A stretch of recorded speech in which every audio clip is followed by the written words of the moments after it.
ॐ भूर्भुवः स्वः तत्सवितुर्वरेण्यं भर्गो देवस्य धीमहि धियो यो नः प्रचोदयात्. ॐ शान्ति शान्ति शान्तिः. Namaste, my dear friends. This is a video on Ramana Gita. This video starts with chapter 15 and topic is Om Sarvana Manana and Nididhyasana. A.R. Natarajan translation. Verse 3. Some say that listening to the truth is the hearing of the teacher's exposition of Vedantic text with meaning and commentary. Verse 4. Some say that listening to the truth is hearing the explanation in the own words of the knower of self of his experience about the nature of the self. Professor K. Swaminathan and Sri Viswanatha Swami translation.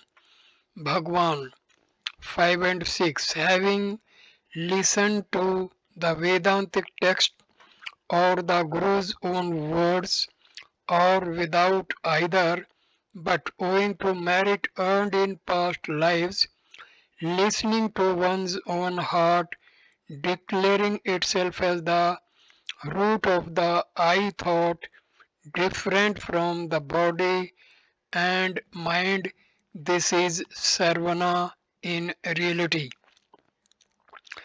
A.R. Natarajan translation. Verse 5 and 6. Having listened to the Vedic text or Guru's exposition of one's true nature or without either, by accumulated merit of past lives, if one listens to one's heart declaring that it is the root of the I thought apart from the body, it is in fact listening to the truth. Commentary. This verse sets out Ramana's own experience. When confronted with fear of death, Ramana transcended it by being a witness to his own death and by being simultaneously aware of the full force of his personality of the I shining within the heart. Ramana's teaching that the I thought is the root of all thoughts and the heart is the base from which the mind rises is also set out in the verse itself. Listening to it, it is listening to the truth. This is an original interpretation of the Vedic text based on Ramana's own experience. Ramana Maharshi and the Path of Self-Knowledge by Arthur Osborne. Professor K. Swaminathan and Sri Viswanatha Swami translation. Bhagwan, verse 7. Manana, according to some, is inquiry into the meaning of the Shastras. In reality, it is inquiry into being the self. A.R. Natarajan translation. Verse 7. Study of the scriptures is said to be contemplation of the self. Actually, only self-inquiry is contemplation of it. Commentary. Traditionally, Dwelling on the meaning of the words in sacred text is regarded as contemplation on truth. However, self-enquiry alone is meditation on it. Ramana gives the pride of place to self-enquiry because it is the only effective means of tackling the ego. Unless ego's source is understood, self-knowledge is not possible. Hence, it is the second and essential step preceding self-abidance. Professor K. Swaminathan and Sri Viswanatha Swami translation Bhagwan verse 8. Some say that the intellectual conviction of the identity of Brahma and Atma without doubt or misunderstanding is Nididhasana. Verse 9. Mere scriptural knowledge of this identity, however free from doubt or misunderstanding, does not by itself confirm confer experience. A.R. Natarajan translation. Verse 8. Some say that the apprehension through discrimination of the identity of the individual and Brahma, free from doubt or misunderstanding, is self abidance. Commentary. The scriptures declare through sacred words like I am that, Brahma am I, the individual's identity with Brahma, a firm and unwavering conviction of this feeling of oneness of non separateness is regarded as abiding as truth. Verse 9. Even if knowledge of the scriptures is free from doubt and misunderstanding, it does not by itself confer experience. Commentary. Scriptures are guideposts, pointers of the way which a seeker has to tread to make it his own experience. Ramana Gita, chapter 15, Om Sarvana Manana Nididhyasana. Translation of Professor K. Swaminathan and Sri Viswanatha Swami Bhagwan. Verse 10. O Vasishtha, both doubt and misunderstanding are dispelled by experience alone and not by hundreds of scriptures. Verse 11. The scripture dispels the doubt and misunderstanding of one who has faith. When the faith weakens a little, they both reappear. Verse 12. O Vasishtha, it is only by experience of being that they are both eradicated once for all. Hence, firm abidance in being is termed Nididhyasana. A.R. Natarajan translation. Verse 10. Vasishtha, doubt and misunderstanding are removed by experience only and not by hundreds of scriptures. Verse 11. The scriptures dispel the doubt and misunderstanding of one with faith. When faith falters even a little, they both revive. Verse 12. Vasishtha, it is only by experience of self-abidance that they are both uprooted. For abidance in self is said to be abiding as the truth. Commentary. Since scriptural knowledge is vicarious and based on faith, it rests on uncertain foundations. If, however, one has experience of self abidance, then faith in truth becomes firm. Then all doubts cease. The means and the end are not separate since the self is ever present and the enquiry and search only enable one to discover it.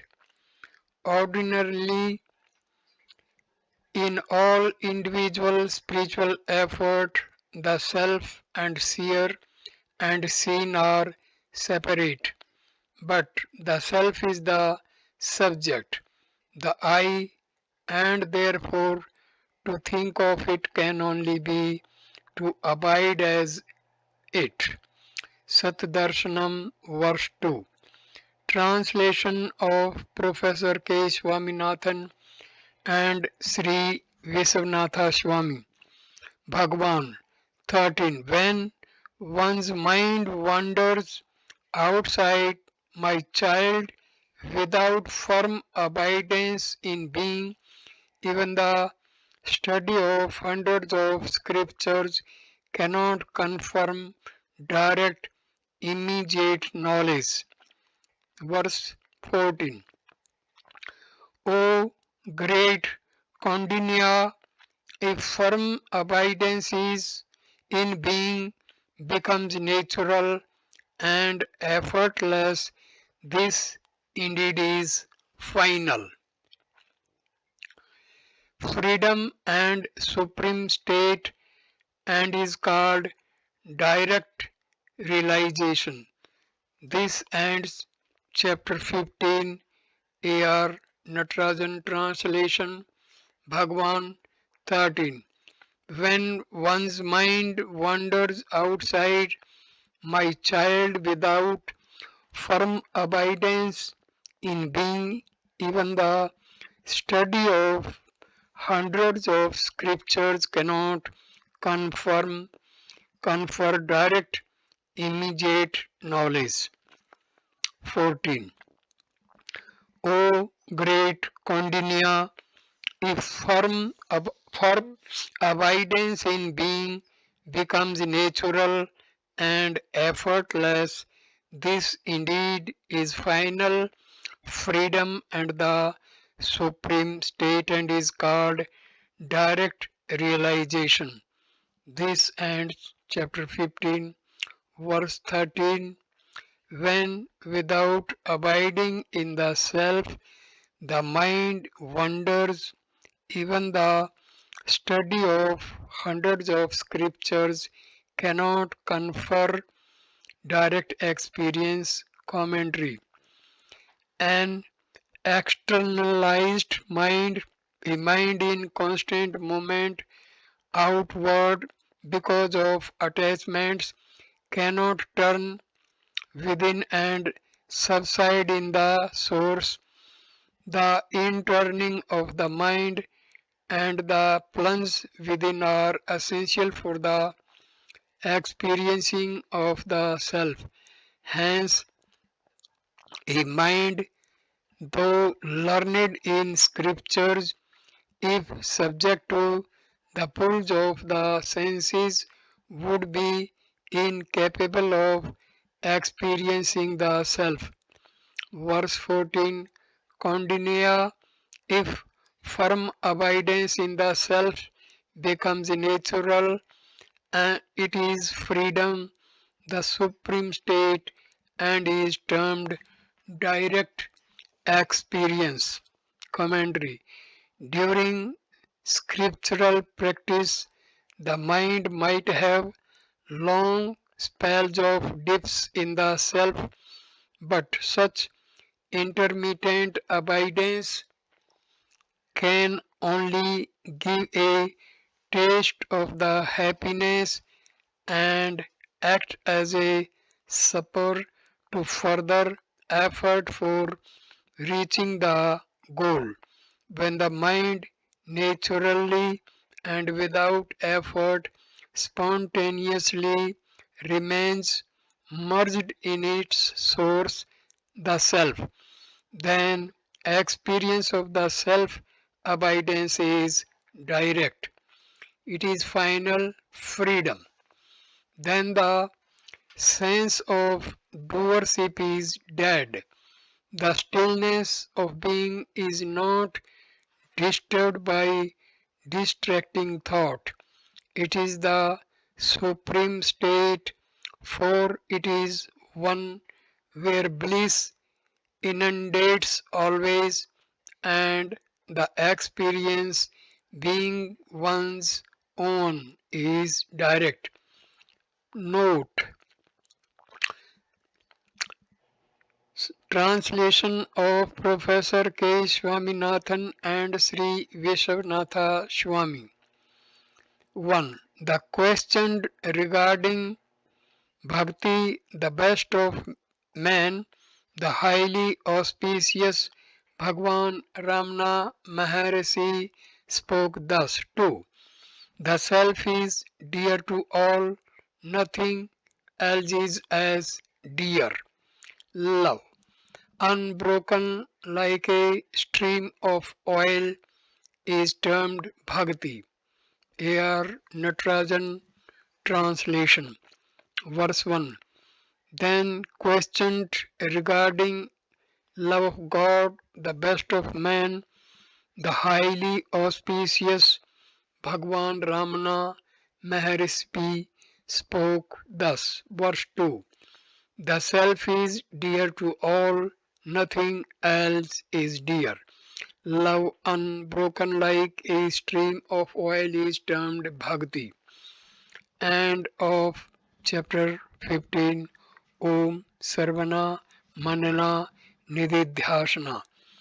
Chapter 16 on Bhakti. Commentary. The statement reminds one of the advice of Yagnavalkya to his wife Maitreyi in Brihadaranyaka Upanishad. Be it that of wife for the husband, mother for the child, and so on, is sweet only because of the love for the self. The love mistakenly identified with the name and form really springs from the self, the source of all love and bliss. Reference to a steady stream of oil is a traditional analogy and would suggest a continuous relationship between subject, the individual, and the object, God. Such a steady contemplation would in time result in the merging of the individual in the particular Godhead. The ecstasy of such union is termed parabhakti or supreme devotion. In Upadesa Saram, Ramana uses a different expression like the flow of ghee to indicate the sticking endearment between the devotee and God, which comes inevitably from a steady and loving relationship. Ramana's reference to the self as dear to all is worth noting. Worth noting. Adi Sankara Bhagavad refers to bhakti as contemplation on the self which in practice means constant recollection of the identity of individual and God or the self. Upadesa Sarm, verse 7. Note: Sanskrit version of chapter 16 in Ramana's handwriting is in photo file. Translation of Professor K. Swaminathan and Sri Viswanatha Swami. Verse 3. Through love, the sage knows that God is none other than his own self, though the devotee, on the other hand, regards him as different from himself, yet he too merges and abides in the self alone. 4. The love which flows unbroken like a stream of oil towards the Supreme Lord leads the mind infallibly into pure being even without once desiring it. A.R. Natarajan, translation, verse 3. The learned one knows through love that God is not different from oneself, though the devotee regards God as apart, he merges in him and then abides as the self. Commentary. The approach to God, the spiritual practice of those pursuing the pathway of wisdom is to meditate on the individual's identity with God. For them, I am that contemplation, the meditation on unity is the way votaries of the path of devotion begin by regarding God as the object of worship, but in the end, when through the strength of the single thought of God their devotion deepens, then they too merge in the Godhead or the Self. Verse 4. Even when benefit of the desire for it, bereft of the desire for it, love flowing to God like a steady stream of oil undoubtedly leads to the self. Commentary. All thoughts emanate from the self, for the root of all thoughts, the I thought, rises from the self. When the mind is gathered together and a single thought of the Supreme prevails, it leads one back to the source. This is because God and the self are not different in essence. Translation of Professor K. Swaminathan and Sri Viswanatha Swami 5 and 6. When the devotee, regarding himself as a separate, limited individual of poor understanding and desirous of deliverance from suffering, takes the omnipresent supreme reality to be same deity and worships it, even then he attains in the end that alone. A.R. Natarajan, translation. Verse 5 and 6. Even the one who regards himself as being limited in intelligence and different from God, who worships the all pervading Supreme as a particular deity and prays to it for deliverance from suffering, attains in the end of the Supreme only. Commentary. And what is Shiva worship now? Beholding but his glorious presence in elements 5. Sun, moon, and every living being, each apt response and timely service to these amounts to Shiva worship, excellent and even fresh. But so long as one regards oneself as a particular name and form, the manifestation of the One Supreme, as all names and forms of this variegated universe is not evident. The deity is also regarded as a particular name and form. The question arises whether such particularized worship would lead to the awareness of the all pervading nature of the Supreme.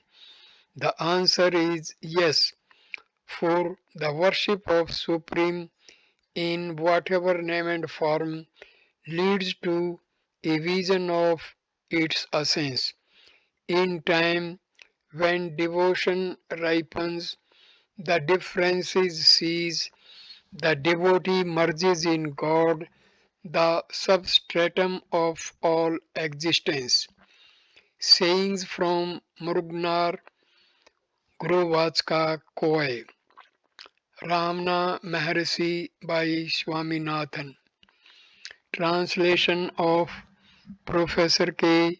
Swaminathan and Sri Vishwanatha Swami. 7. O best of men, one who attributes names and forms to the deity through these very names and forms transcends all name and form. A.R. Natarajan translation. Verse 7. Though name and form are superimposed on the deity, one transcends these very names and forms through them. Commentary.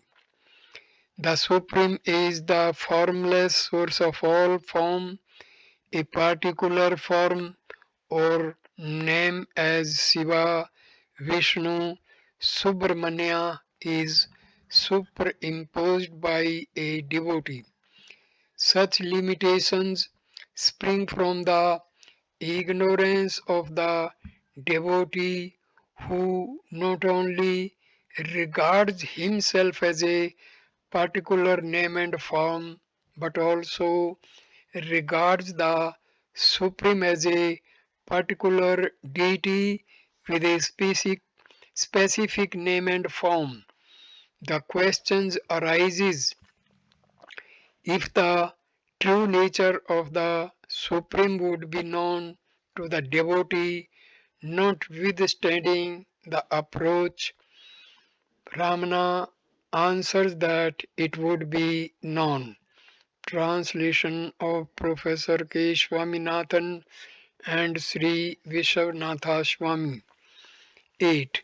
When bhakti has grown perfect, then hearing once about reality is enough, for it confers perfect knowledge.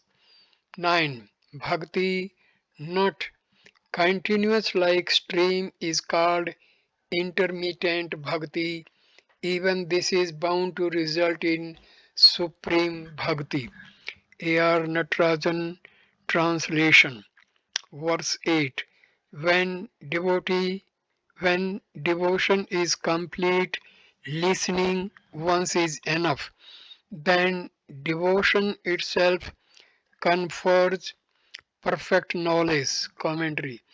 The listening, sarvana, is listening to the reality, to one's identity with the self and being that. In Upadesha Saram, Ramana points out that by constant single thought, ultimately one attains the repose of the self free from thought. He terms this as supreme devotion, for the thought of God only to the exclusion of all thoughts is really to think of self, for self and God are essentially one. Reference could be made to the earlier verses 3 and 4 of this chapter, where it has been pointed out that even without desiring it, the devotee ultimately merges in and abides as the self. Though the paths of devotion and knowledge are different in practice, in the end, self knowledge alone must result, but pursuit of either path. Updesa Sarm, verse 9. Verse 9: When devotion does not flow like a stream of oil, it termed intermittent devotion, but it is certain to be the cause of supreme devotion. Commentary: Even though contemplation of God is not steady but only off and on, it is still called devotion. Why? This is because it leads to intense devotion, to uninterrupted meditation on God. Though single minded devotion, like that of the steady flow of a stream, is superior to broken devotion, yet the latter is bound to lead one to the highest form of devotion. Translation of Professor K. Swaminathan and Sri Viswanatha Swami. 8. When bhakti has grown perfect, then hearing once about reality is enough, for it confers perfect knowledge. 9. Bhakti, not continuous like a stream, is called intermittent bhakti. Even this is bound to result in supreme bhakti. A.R. Natarajan translation, verse 8. When devotion is complete, listening once is enough, then devotion itself confers perfect knowledge. Commentary: The listening, Sarvana, is listening to the reality, to one's identity with the self and being that.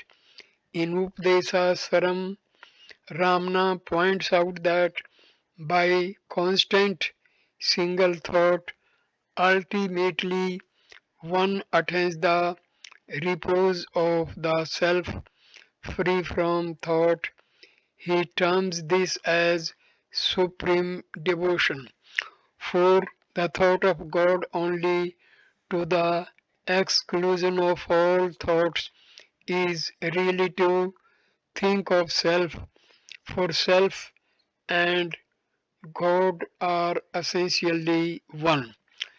Reference could be made to the earlier verses 3 and 4 of this chapter, where it has been pointed out that even without desiring it, the devotee ultimately merges in and abides as the self. Though the paths of devotion and knowledge are different in practice, in the end, self knowledge alone must result, but pursuit of either path. Updesa Sarm, verse 9. Verse 9: When devotion does not flow like a stream of oil, it is termed intermittent devotion, but it is certain to be the cause of supreme devotion. Commentary: Even though contemplation of God is not steady but only off and on, it is still called devotion. Why?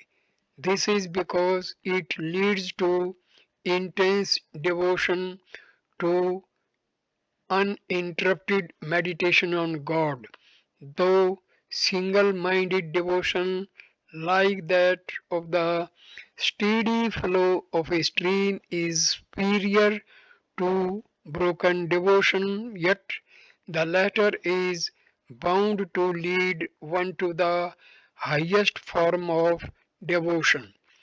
Translation of Professor K. Swaminathan and Sri Vishwanatha Swami. 10.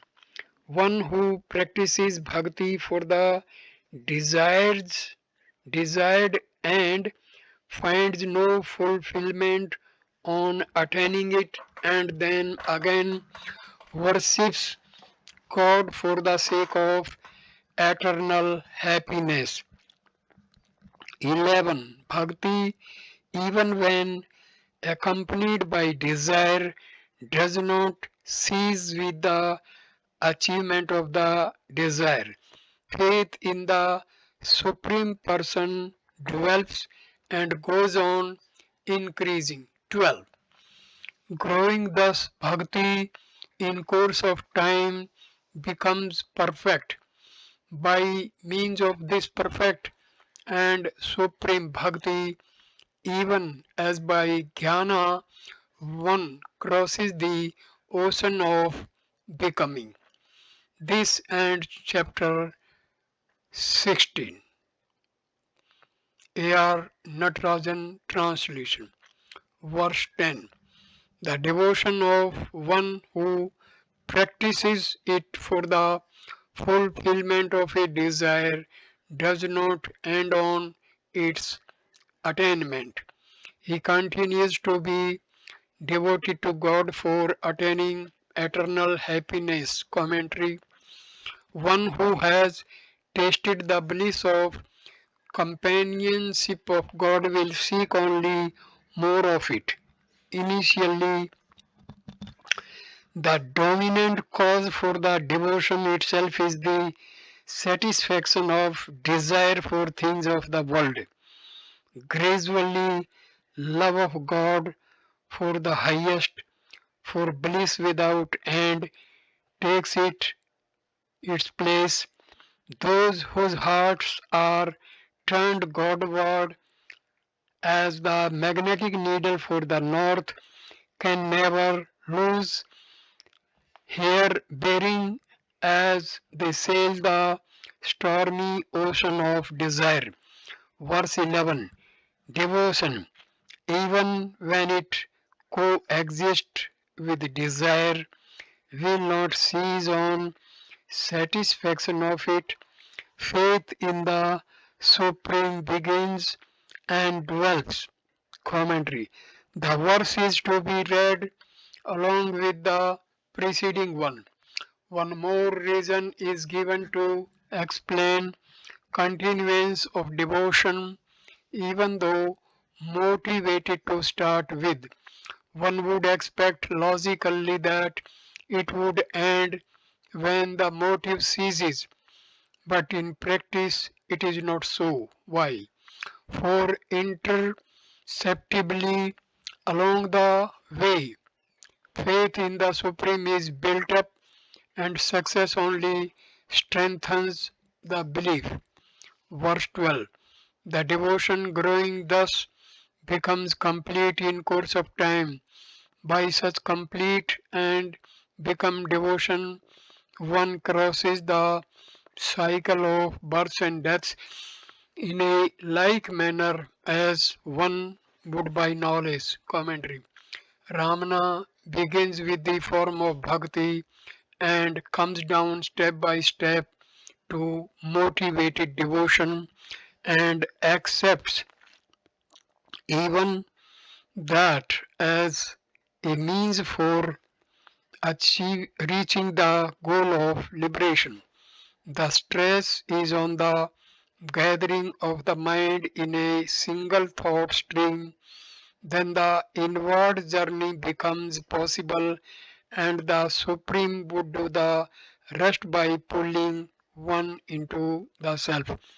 It produces reciprocal flow of power.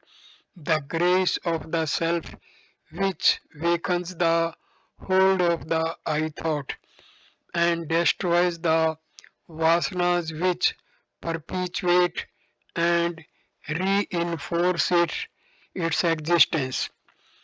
Being as You Are by David Godman, page 82.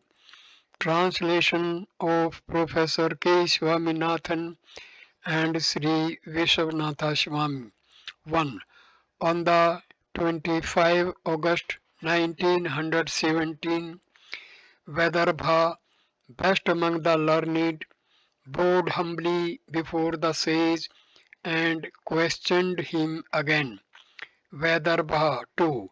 Does jnana come to us gradually, little by little, day by day, or does it, like the sun, blaze forth all at once in all its fullness?